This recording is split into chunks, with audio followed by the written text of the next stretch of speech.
What's up, peeps? Welcome back for another Tony Baker movie review. This time we're reviewing Star Wars: The Last Jedi. In case you lived in a casket for your whole life, you may have heard of the Star Wars franchise. It's the biggest money-making machine cracking in movies today. Occasionally you'll get a movie that makes more than Star Wars, like Titanic or Avatar, but usually Star Wars breaks all the records. This is Star Wars, technically part 8, I believe.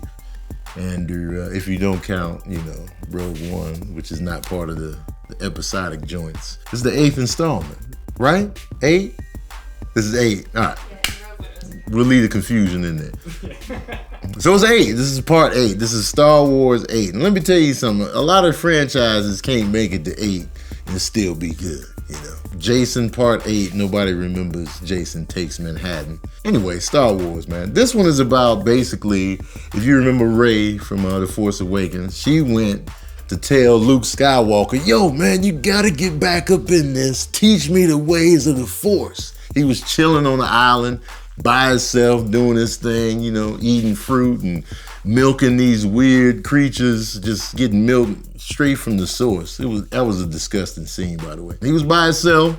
Rey pulled up, with Chewbacca, like, yo, man, I'm not leaving till you get back in this. Basically, Luke was just like, I'm not getting back in this. I'm too old for this shit. That's what it was all about. The rebels was left to them. They were running from the First Order, the villains, aka Kylo Ren, and some general that, I don't know where they got this actor from. He was over the top with the villainy right out the gate. As soon as General Hux is his name, it was like he went to school just to study villain acting, and he was just over the top. I was like, we get it, you're a villain. You don't have to pile it on so thick. He was walking with his hands behind his back. He was the villain character I play, except he might have been serious about it. I didn't like him. I'm just be real. I don't like Kylo Ren, okay? I'm sure you've seen The Force Awakens by now. He killed his pops. First of all, when you kill your pops, I'm not on your side. And he took his helmet off too much. In The Force Awakens, that's what bothered me about Kylo Ren, man. Villains, stop taking your helmets off. I don't want to see your face. I don't need to see the emotion. I know as a human behind the mask, it makes you more scary when you got a mask on. That's why Michael Myers is hot in the street. And that was my problem with him, man. No disrespect to Adam Driver. He's a good actor, but he kind of reminds me of Keanu Reeves a little bit. Like, he's pigeon-toed, just like Keanu Reeves, dark hair. They just got the same. They're tall, skinny.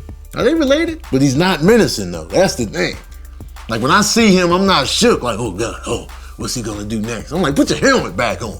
But that's a big issue. Like, Darth Vader, to me, is probably, if not the best villain of all time, in all of cinema. And the whole time, in those original 3 episodes of Star Wars, Darth Vader is iconic because he was so scary and we never saw his face to the very end. It was perfect.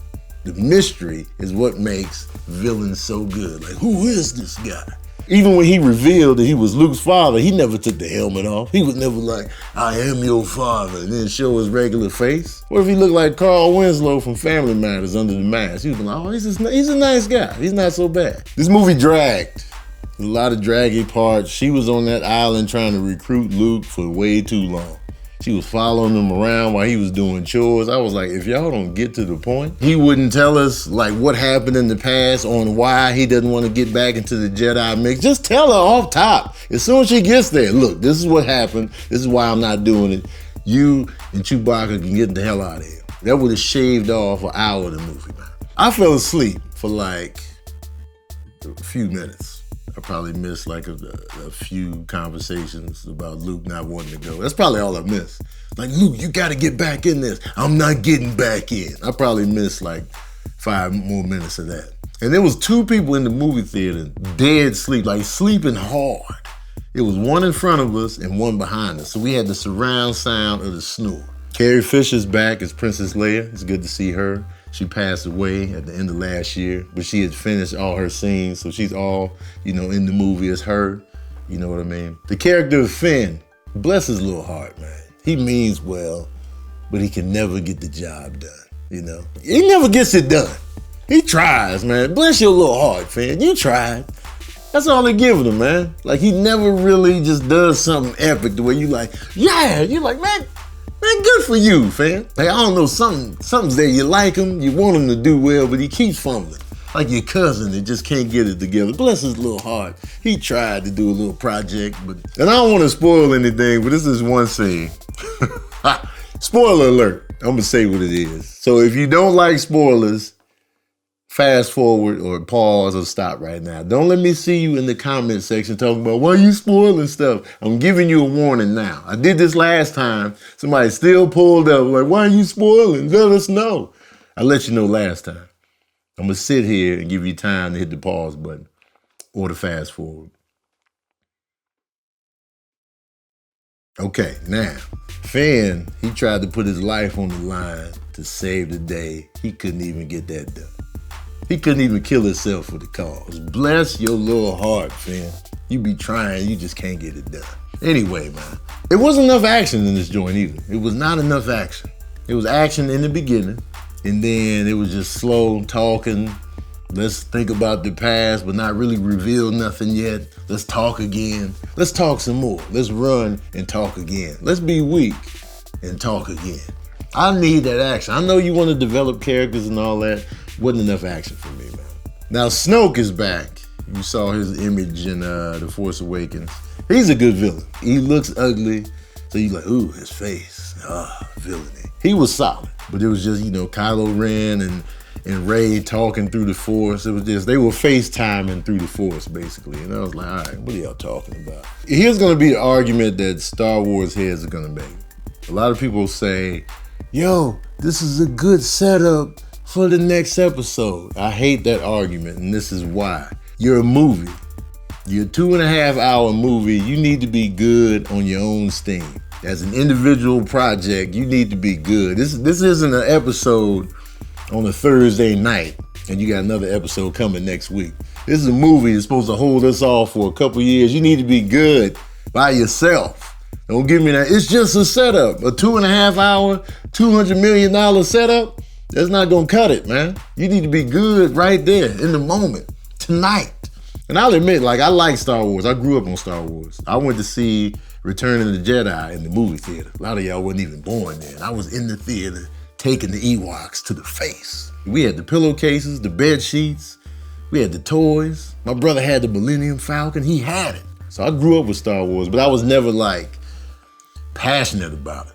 These new movies, man, I'm just like, I'm gonna get some hate on this.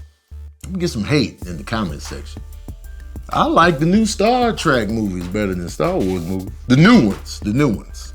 Like the last 3 Star Trek movies versus the last few Star Wars movies. I'm feeling Star Trek more.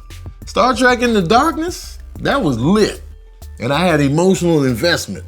I had adrenaline pump. But I don't want to get into that, man. I know y'all gonna be mad at me for what I just said. But feel every piece. And takeaways. Stop taking your helmet off. And another takeaway, stop talking so much, man. Let's just fight, man.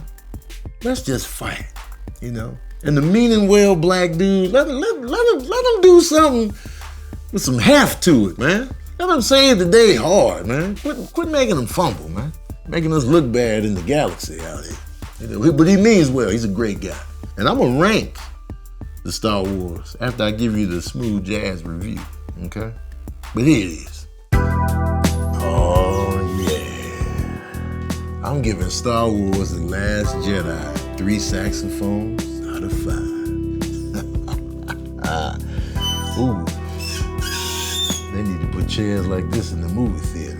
Nobody would fall asleep. So y'all probably want to know, where does this Star Wars rank to me in the total package of it all, not including Rogue One? I would say this Star Wars, out of the 8 that have come out, I would rank it number 6. I would put it in front of The Phantom Menace and Attack of the Clones. Empire Strikes Back is still the best one, in my opinion. And let me know what you think about Star Wars versus Star Trek in the comment section below. Let me know in the comment section below what you thought about this Star Wars. Don't forget to share, subscribe, like, tell your people, put your people on, share this review.